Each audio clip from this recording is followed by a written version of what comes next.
आइए, स्वागत है हमारे इस YouTube चैनल संस्कार गुरुकुलम में। मैं हूं आनंद राज आनंद और आज मैं बात करूंगा एक ऐसे विशिष्ट टॉपिक जिसपे DSSB, UP TET, C TET, REET और भी केवीएस एनवीएस जैसी और भी जो शिक्षक पात्रताएं परीक्षा होती है उनमें इनकी एक विशिष्ट भूमिका होती है। इससे बहुत क्वेश्चन जो है प्रत्यक्ष या अप्रत्यक्ष रूप से सवाल पूछे जाते हैं। आज हम लोग इस सिद्धांत को लेकर जो आए हुए हैं उस सिद्धांत का नाम है द मॉरल डेवलपमेंट थ्योरी। क्या नाम है उसका? मॉरल डेवलपमेंट थ्योरी, नैतिक विकास का सिद्धांत है। इस पे हम लोग बात करते हैं, मॉरल डेवलपमेंट थ्योरी।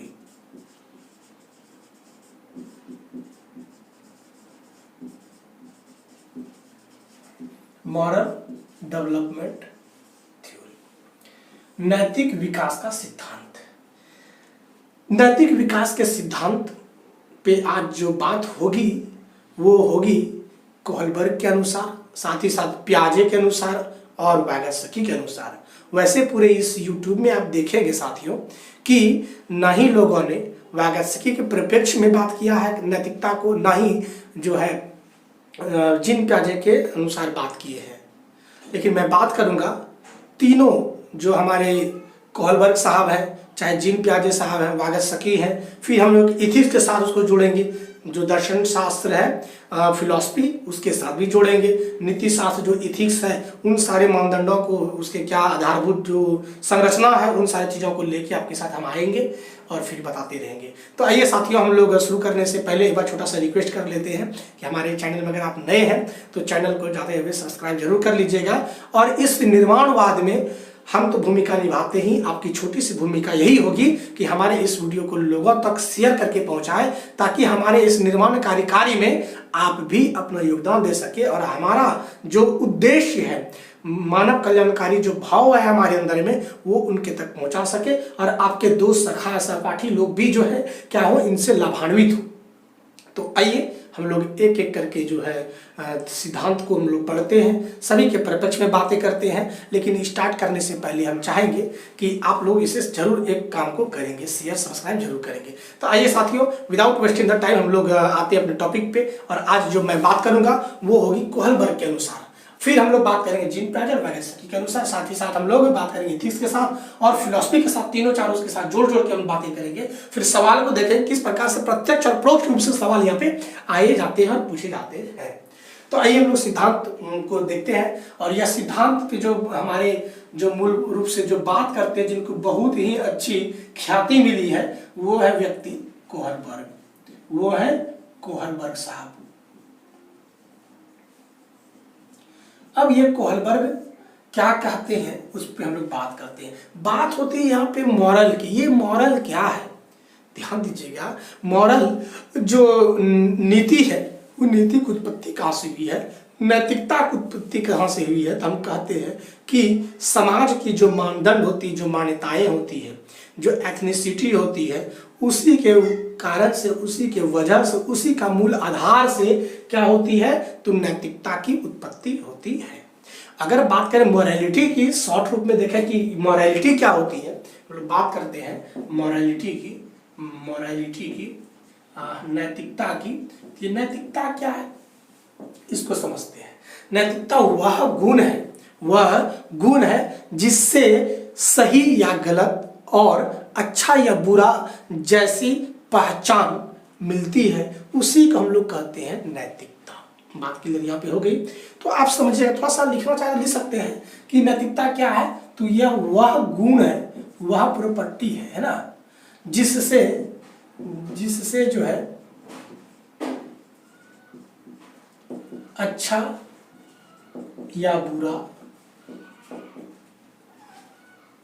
थोड़ा हिंदी स्पेलिंग में नहीं जाइएगा, माफ कीजिएगा उसके लिए, लेकिन आप समझिएगा, अच्छा या बुरा, और कह सकते हैं आप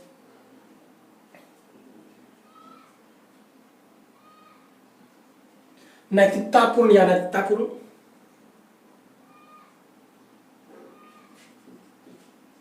सही या गलत आदि।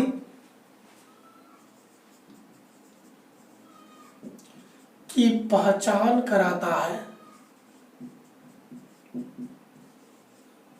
उसे ही क्या कहते हैं, नैतिकता कहते हैं। क्लियर है, उसे ही क्या कहते हैं, नैतिकता कहते हैं। समझ गए बात को, जैसे सही कौन सही है क्या गलत है ना, क्या अच्छा है क्या बुरा है, ये सारा चीज जब हमको किसी चीज से पता चलती है तो उसको मॉरलिटी कहते हैं। अब ये मॉरलिटी की उत्पत्ति कहाँ से होती है, अगर हम लोग बात करें इसकी उत्पत्ति की तो हिंदी इंग्लिश मीडियम वाले आप इसको समझ सकते हैं। हर जगह पर कहेंगे तो हम लिखा सकते हैं कि this is such property from which good और बैड, रॉन्ग और right, this types of identity comes arrives, that is known as morality. लेकिन आप मैथ समझना है, आपसे डेफिनेशन तो पूछेगा ना, एमसीक्यू आती है क्वेश्चन, तो मैथ समझना है उत्पत्ति कहाँ से होती है, इस पे हम लोग बात करते हैं कि जाकर के नैतिकता की उत्पत्ति कहाँ से होती है। तो जो समाज की जो मानदंड है, जो मान्यताएं हैं, है ना, उसी के आधार पर हमारा नैतिकता का निर्माण होता है। तो सामाजिक मानदंड व मान्यताएं, है ना, व मूल्य, जैसे बोले तो देखिए क्या होता है कि जो सोसाइटी के जो नॉर्म्स हैं, सोसाइटी के नॉर्म्स हैं, एथनिसिटी है,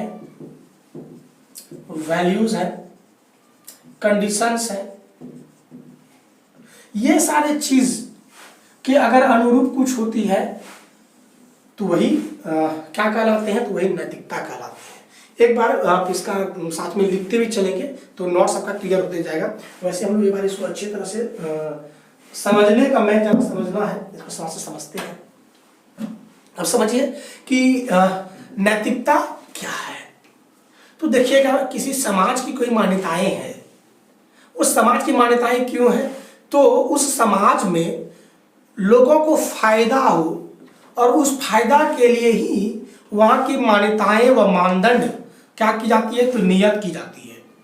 और उस मान्यताएं व मानदंड जो नॉर्म्स है, जो वैल्यूज है, social norms, social values, social condition, social rules, this all are only for the beneficial for the societies people और द इंडिविजुअल पीपल। जितने भी मान्यताएं, मान्यताएं और जो मूल्य है, मानदंड है समाज की, वो सिर्फ और सिर्फ मानव की किसके लिए, तो फायदे के लिए होता है। ध्यान दीजिएगा, फायदा के लिए होता है। और वही मानदंड जिससे समाज को हितकर समाज बनाता है और जिससे समाज आगे बढ़ता है, उसी के मूलाभाव से क्या होता है, तो उसी के मूलाभाव से एक नैतिकता, एक वर्ड उभर के आती है जो कि हम लोगों को समाज में परिपूर्ण बनाती है। मान लिया जाए, उदाहरण के स्वरूप लेते हैं कि हमारा एक समाज है। उस समाज में जब आप कोई व्यक्ति आएंगे तो उस समाज का नियम है कि सर्वप्रथम जो आप भी कोई आए हमारे घर पे तो एज ए गॉड की तरह उनको ट्रीट किया जाता है, भगवान के स्वरूप उनको जो है ट्रीट किया जाता है। उनका जो भी कोई अगर मेहमान आते हैं घर पे तो उनका खुद उनके जो मेजबान है उनका पैर जो है सर्वप्रथम सबसे पहले उनका पैर लग के प्रणाम करते हैं। उनका पैर को अपने हाथों से उनके पैर को धोते हैं, फिर अपने घर पे विराजते हैं। फिर उनको पानी दिया जाता है। पानी देने के बाद उनको पानी के साथ में जो मिठाई दी जाती है। ये एक मान्यता है किसकी, तो हमारी संस्कृति की, एक समाज की बात कर रहे हैं। लेकिन वही एक समाज और ऐसा भी है, देखिए समझिए एक बात को हम क्या कहना चाह रहे हैं। अगर आप समझ जाइएगा तो एक लाइक जरूर कर दीजिएगा, ठीक है। देखिए हमने बात किया एक समाज की। एक समाज ऐसा समाज है, एक समाज, एक सात्विक समाज जिसको कहते हैं, या फिर आप वैष्णव समाज कह सकते हैं। यहाँ पे ऐसी मान्यताएं होती है। And I also follow the Vaishnav samaj. मैं वैष्णव धर्म को मानता भी हूँ। वैसे सारे धर्म क्या है, सारे धर्म मान्यताएं हैं, एक आस्था है, उस पर बात नहीं करना है। सारे धर्म अच्छे होते हैं, सब कोई संस्कृति के अनुरूप ही चलती है। बस लोगों के अनुसार वो सब लोगों के लिए एक जैसा नहीं होता है, जिसकी वजह से थोड़ा सा विभेद होती है। चलिए हम लोग बात करते हैं एक संस्कृति की, एक संस्कार की बात करते हैं। एक अलग संस्कृति है, एक अलग परंपरा है एक समाज की, कि अगर उनके घर पे कोई आते हैं व्यक्ति तो सर्वप्रथम उनके पैर को लग के प्रणाम करते हैं पहला। उसके बाद उनके पैर को जो है पानी से उनको धोया जाता है और फिर उनको जो है एक जगह आसन पर बैठा के उनसे बात की जाती है, उनको खाना खिलाया जाता है, उनको पानी जब भी पिलाई जाती है तो उनके साथ में कुछ मीठा चीज़ देके उनको पानी पिलाई जाती है। ये एक समाज की मान्यताएं हैं। अब वो चीज उस समाज की मान्यताएं, अगर उसके घर पे कोई व्यक्ति आया और कोई उनके बाल बच्चे अगर ऐसा कार्य नहीं करते हैं तो कहते हैं कि यह जो है हमारे समाज के खिलाफ है, ये जो है मान्यता ये नहीं मान रहा है, ये नैतिकता नहीं है, ये अनैतिकता को फॉलो कर रहा है। बात समझ में आ गई यहाँ पे, बात समझ में आई आपको यहाँ पे। लेकिन वही एक संप्रदाय ऐसा भी है जो उनके घर पे मेहमान आए तो उनको जो है कुछ शब्दों के साथ उसको बयां कर देते हैं, पैर नहीं लगते हैं, क्योंकि उनको लगता है कि सुपरस्टिट्यूशंस में ही सिर्फ उनको बिलीव है, एक ईश्वरवाद में बिलीव है कि हमारा सर अगर झुकेगा तो सिर्फ अल्लाह के नाम पे झुकेगा, और अल्लाह को ही वो सब कुछ मानते हैं, उसके अलावा उसके सामने कोई किसी को वैल्यू नहीं देते हैं। हाँ, मानववाद को वैल्यू देते हैं, लेकिन उनके सामने वो सजदा नहीं करते, उनकी सजदा सिर्फ होती है अल्लाह के लिए होती है। तो अब देखिए दोनों में क्या है, दोनों में डिफरेंस है कि नहीं है। कौन सा कह सकते हैं कि नीति के परख है, कौन सा कहते हैं अनित्यता की परख है। तो ध्यान दीजिएगा, जो वैष्णव समाज उसके घर पे जो मान्यताएं थी कि पैर लग के प्रणाम करना है, साथ ही साथ उनको चरण स्पर्श, जो चरण का जो स्पर्श करना है, साथ में चरण को जो है धोना भी है, फिर उनको इस तरह से ट्रीट करना है, उनका मेहमानबाजी इस तरह से किया जाता है। अगर वहां पे कोई इस कार्य को नहीं करता उस समाज में, उसको अनैतिकता कहते हैं, अनैतिकता कहते हैं, इमोरल कहते हैं। बात समझ में आ गई। लेकिन वहीं अगर हम आ जाते हैं हमारे मुस्लिम संप्रदाय में, तो वहां पे सजदा नहीं होती है, लोगों के लिए सजदा नहीं की जाती है, सजदे तो सिर्फ हमारे अल्लाह के लिए की जाती है। तो वहां पे उनके लिए सिर्फ शब्दों में सारी चीजों को बयां की जाती है, उनका ट्रीटमेंट ऐसा नहीं होता है, वो उनके समाज के अनुरूप है, तो उनके लिए भी वो नैतिकपूर्ण है, यहाँ इनके लिए भी नैतिकपूर्ण है। बात समझ में आ गई। एक छोटा सा एग्जांपल लेते हैं हमारे एक दोस्त की। हमारे दोस्त का नाम है मिट्ठू, जिसको हमारे गौतम भी इसको कहते हैं, गौतम वत्स। तो ये शुरुआती दौर में पूजा पाठ नहीं करते थे, ब्राह्मण परिवार से थे, तो ये पूजा पाठ नहीं करते थे, ऐसे मतलब मस्ती समाज में करते थे।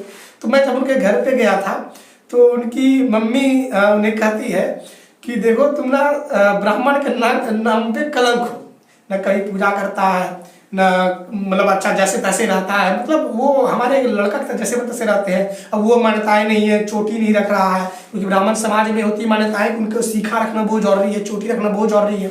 वो चोटी नहीं रखता था, साथ में उनकी जनेऊ शायद उसमें नहीं हुई थी और पता नहीं, लेकिन वो उनकी मम्मी हमेशा डांटती थी कि तुम जो है ब्राह्मण के नाम पे कलंक। अब उनको वो क्यों बोलते थे, वैसे अब वो पूजा पाठ करते हैं, ऐसी बात नहीं है, अगर ये चीजें हैं तो देखिएगा क्या चीज है कि वो समाज के अनुरूप पहले नहीं था, वो अपने संस्कृति को फॉलो नहीं कर रहे थे, तो वो कहते थे ये अनैतिकता के साथ चल रहा है। लेकिन आज वो पूजा पाठ कर रहे हैं, अपने मानदंड मान्यताओं को लेके चल रहे हैं, कहते हैं ये नैतिकता के साथ है। आपको बात समझ में आ गई। तो कहेंगे नीति या वह नैतिकता का उद्भव या उत्पत्ति कहाँ से होती है, तो सामाजिक मनोदशा, मानदंड और जो उनकी मान्यताएं हैं, है ना, उनकी जो प्रचलन है, जो उनकी परंपरा है, वो सारे चीजों को अगर वो उसे अनुसरण करते हैं, मानते हैं, फॉलो करते हैं, तभी कहेंगे कि यह नैतिक पूर्ण व्यक्ति है। अगर वो आया, मान लिया, जो उदाहरण देते हैं, एक समाज में आया और समाज में उसके घर पे एक मेहमान आया और उस मेहमान को जो है बैठने के बजाय उसको गाली दे रहे हैं, तो वो क्या है, वो अनैतिकता है, क्योंकि उसकी समाज में ऐसी मान्यता नहीं है। बात समझ में आया आपको। तो नीति का उत्पत्ति कहाँ से होती है, नैतिकता की उत्पत्ति कहाँ से होती है, तो सामाजिक मानदंड व मान्यताओं से होती है, वह मूल्यों से होती है। बात यहाँ पे आपको समझ में आ गया होगा। तो चलिए फिर और चीजों को देखते हैं, साथ में लिखते भी चलेंगे आप लोग, है ना। चलिए कितना थोड़ा सा क्योंकि लगातार वीडियोस बन जाती है, चूंकि मेरे प्यारे साथियों हमारे चैनल में 1 के सब्सक्राइबर नहीं हुई है, जिसके वजह से हम लाइव क्लास आपको नहीं दे पा रहे हैं, क्योंकि हमारे पास एलिजिबिलिटी नहीं है। हम अपने इसीलिए साथियों से आपको अनुरोध करते हैं कि हमारे चैनल को सब्सक्राइब कीजिएगा। जिस दिन 1 के सब्सक्राइब हो जाएगा उस दिन हम लाइव के साथ जुड़ेंगे आपके साथ में, उसके बाद लाइव क्लास ही होती जाएगी, क्योंकि इसमें देखिए एडिटिंग करना पड़ता है, बहुत 9 तरह करना पड़ता है, उसमें एक बार कर दिया खुद ब खुद अपलोड हो जाती है, ज़्यादा उसमें अच्छा लगता है थोड़ा सा। तो इसीलिए बोलते हैं कि आप सब्सक्राइब जरूर कीजिएगा, because we our channel is new, so you have to help me. Okay, ये बात आपको समझ में आ गई होगी। अब जो हमारे कोहलबर्ग साहब हैं, ध्यान दीजिएगा मेरे प्यारे साथियों, आपसे फिर एक बार बोलेंगे, इन सारे चीजों को जो आप सुन रहे हैं अपने भाषा में साथ में लिखते भी जाएंगे। इससे आप ही को फायदा होगा और फिर आपको ज़्यादा से ज़्यादा जो है आप लाभप्रद महसूस करेंगे। तो आइए हम लोग चीज़ों को देखते हैं थोड़ा सा।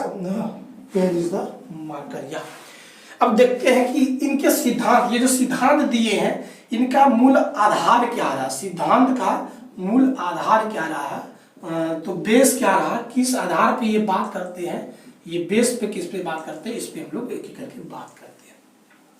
इन्होंने ये जो सिद्धांत दिया, ये सिद्धांत का जो आधार रहा है वो उनके अनुसंधान पे रहा है, रिसर्च पे रहा है। और ये व्यक्ति हमारे कोहलबर्ग साहब किस पे रिसर्च करते हैं, ये रिसर्च करते हैं 10 से 16 वर्ष के बच्चों पे। यह क्या करते हैं, रिसर्च करते हैं, उनसे डायलेमा वाले चीजें, डायलेमा की समस्याप्रक जो कहानी है उनके सामने प्रस्तुत की जाती थी और उनके आंसर से लेकर इस सिद्धांत को उन्होंने प्रतिपादित किया। हम छोटा सा चीज फिर से एक बार लेते हैं, तो पहले समझने की कोशिश करेंगे।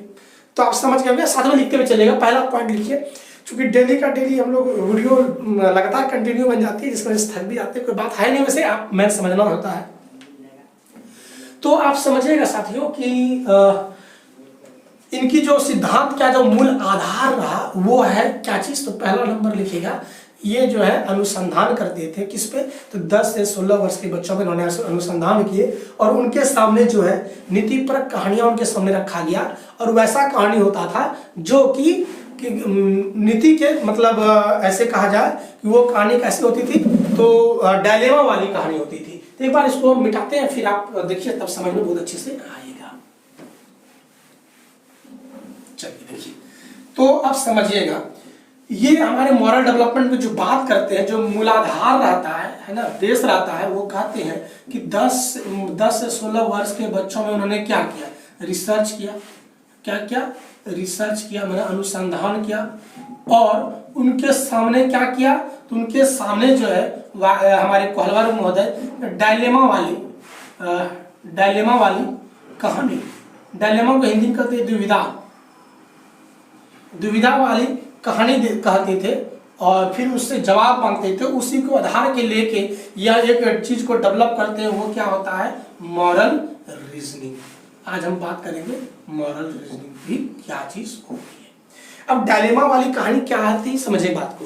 डायलेमा क्या होता है, तो कहते हैं वैसी स्टोरी जिसमें कि बहुत ही दुविधा हो और उस दुविधा वाले सवाल को क्वेश्चन पूछा जाता है जिसमें कि सही क्या है गलत क्या पता ही ना चले, और उसी सवाल के जवाब को लेके जो है यहाँ पे एक तर्क देते हैं मॉरल रीजनिंग का कंसेप्ट देते हैं और बात करते हैं मॉरल रीजनिंग क्या होती है।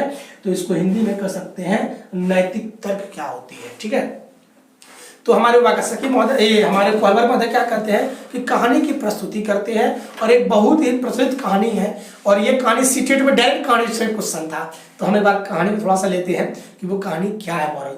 तो कहते हैं हमारे ये कोहलबर्ग महोदय कि एक व्यक्ति था हिंस और उनकी पत्नी जो है वो बीमार थी, पीड़ित थी और वो कैंसर से पीड़ित थी, एक ऐसी कैंसर जिसकी दवाई पूरे उस क्षेत्र में नहीं मिल रहा था। लेकिन एक केमिस्ट ने जो है उस दवाई का निर्माण किया और वह दवाई चूंकि बहुत ही रेयर केस में मिल रहा था तो उस दवाई का उन्होंने प्राइस जो है बहुत ज़्यादा रखा था। अब चूंकि इनकी पत्नी अब मरने के कगार पे है तो उनको लगा कि वो उस केमिस्ट शॉप पे एक दवाई मिलती है जिससे मेरी पत्नी ठीक हो सकती है। तो वह उस दुकान पे पहुंचता है और उनसे खरीदने की बात करता है। तो दुकानदार कहते हैं इनके जो है इतने पैसे लगेंगे। तो बोलते हैं तो मेरे पास तो इतने पैसे हैं नहीं, मान लेते हैं कि 10,000 रुपया लगेंगे आपको दवाई के। बोलते हैं साहब मेरे पास 10,000 तो नहीं है, 5 ही हज़ार है, आप दे दो मैं बाद में ला दूंगा। तो वो उसको देने से मना कर देता है और ये फिर घर को जाता है और घर जाने के बाद क्या करते हैं ना कि फिर दोबारा आते हैं और फिर वहाँ से चोरी कर लेते हैं।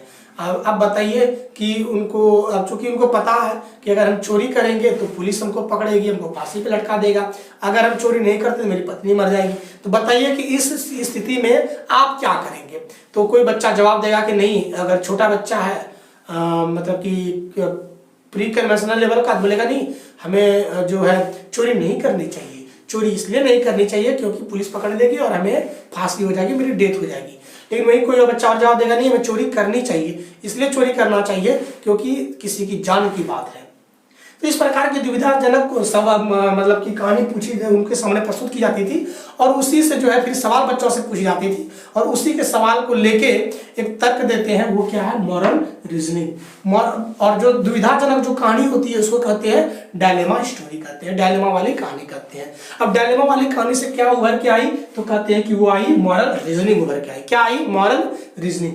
मॉरल रीजनिंग क्या है, तो नैतिक जो तर्क होता है उसको कहते हैं। अब देखिए, चोरी करना, हिंद को क्या था भाई, चोरी करना ठीक था उसके लिए, तो को कहेगा हाँ चाहिए था, क्या वो नैतिकता के समरूप है? अगर बोलेगा हाँ नैतिकता के समरूप है, तो नैतिकता के जब समरूप है, समान है, तो फिर उनको फांसी क्यों लगेगी, उनको पुलिस क्यों पकड़ेगी? क्योंकि वो तो नैतिक वाला कार्य किया है। समझ बात को? अगर नहीं करता, उनकी वाइफ डेथ कर जाती, उनका बाल बच्चा कौन पालेगा? तो वो दुविधाजनक है और उससे तर्क निकल के आता है, और जो तर्क निकलता है उसी को कहते हैं हम लोग मॉरल रीजनिंग। एक छोटा सा और कहानी लेते हैं। मान लिया जाए एक नौका है, उस नौका में जो है 3 आदमी है, एक पिता है, सॉरी माता है, उनकी पत्नी है और उनका बेटा है। तो बेटा, माता और उनकी पत्नी, जिनकी उस महिला की बहू, उस लड़का की पत्नी, तीनों एक नाव पे चल रही है और उसका कंडीशन उस नौका पे यही है कि तीनों का वजन उस पे जो है वो नहीं कर सकता है, मतलब एफर्ट नहीं कर सकता है, वो फिर डूब जाएगा, वो डूब सकते हैं, जो नौका है वो डूब सकते हैं। तो उनका कंडीशन है कि वहां से किसी ना किसी 2 ही व्यक्ति उस पर चढ़ सकते हैं, तीसरा अगर कोई भी चढ़ा तो वो नौका डूब जाएगी। तो अब क्या करना पड़ेगा, या तो लड़का को खुद जान पर त्याग करना पड़ेगा कि नहीं चलो, माँ तो माँ है क्योंकि वो मेरे को जन्म दी है, और फिर पत्नी चूंकि मेरे घर में छोटे बच्चे भी है, तो उन लोगों को जिंदा रहना हो जा रही है, चलो मैं डेथ कर जाता हूँ, तो वो खुद से कूद जाएगा। या तो दूसरा कंडीशन होगा, उनकी मम्मी कहेगी नहीं बेटा देखो हमने तो जिंदगी जी ली, अब मैं जी के क्या करूँगा, हमने दुनिया संसार देख लिया, अब जिंदगी में जीना तुम्हें बहुत अच्छा लगेगा, तुम जी जाओ, तुम जियोगे, तुम लोग दोनों जियो और जिंदगी को करो, मतलब बहुत अच्छे से उसका ट्रीटमेंट करो, जिंदगी को जियो बहुत अच्छे से, मैं तो बूढ़ी हो चुकी हूँ, मैं कूद जाती हूँ।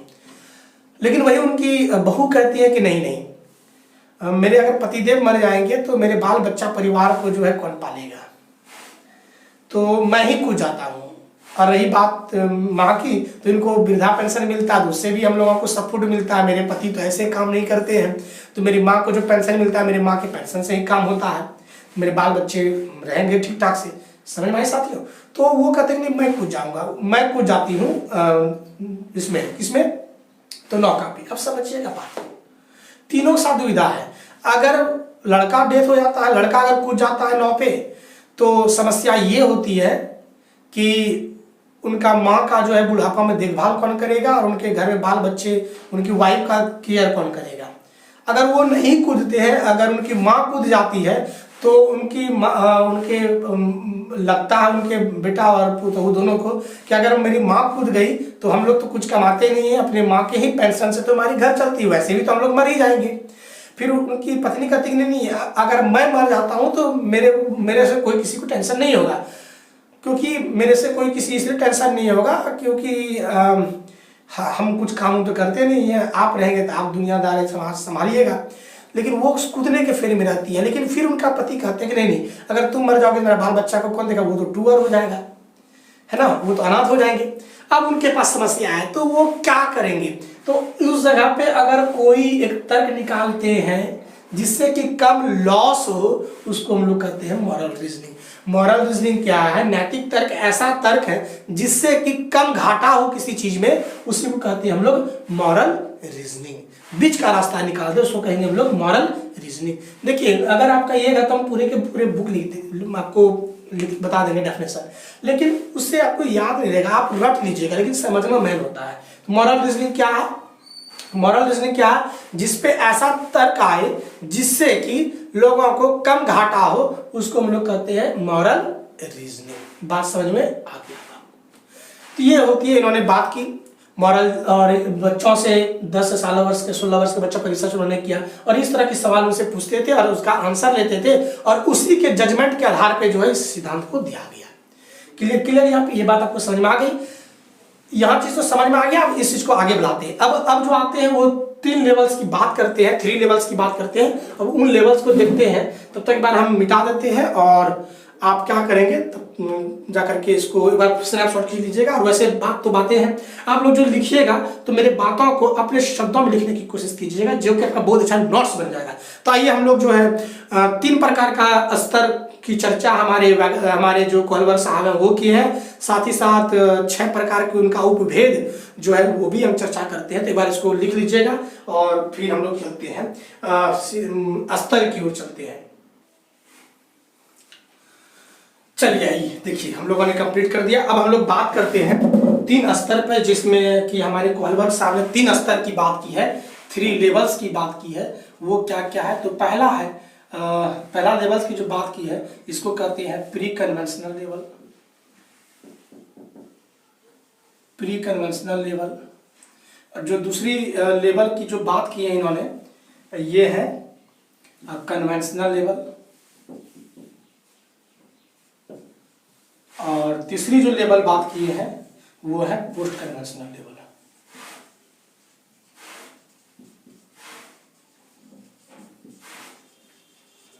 अब हिंदी अगर देखें तो प्री कन्वेंशनल लेवल को हिंदी में कहा गया है पूर्व परंपरागत स्तर। इसको कहेंगे परंपरागत, इसको कहेंगे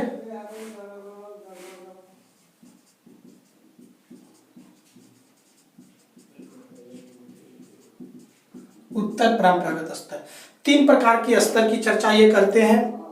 और अगर बात करें तो इसमें क्या आता है, तो प्राइमरी लेवल के बच्चे आते हैं, प्राथमिक लेवल के बच्चे आते हैं। यहाँ पे जो बच्चे आते हैं वो कैसा आते हैं, तो यहाँ पे एडोलसेंस लेवल के बच्चे आते हैं। और यहाँ पे जो बच्चे आते हैं थोड़ा सा वो आ जाते हैं, आपके एडोलसेंस के बाद आते हैं यंग टाइप के बच्चे यहाँ पे आ जाते हैं। यंग बोले तो यहाँ पे एडल्ट, एडोलसेंस से लेकर अडल्ट तक आ जाते हैं बच्चे। लेकिन उसमें बहुत सारी चीजें होती है और भी। तो ये 3 प्रकार का यहाँ पे जो है लेवल की बात की जाती है, स्तर की बात की जाती है। और तीनों में जो है 2 इसके भेद होते हैं। ये अगर बोलते ये 2 नंबर, इसके अंदर में भी 2 होते हैं तो 3 4 लिख देते हैं। इसके अंदर में भी 2 होते हैं तो ये 5 6। तो कट तो नहीं रहा है पर देख लेते हैं, ठीक है। तो देखिएगा, तो प्री कन्वेंशनल लेवल के भी दो हमारे क्या है, तो 2 भेद है और 2 इनके पार्ट है। और वो 2 पार्ट भी क्या क्या चीज, तो वो हम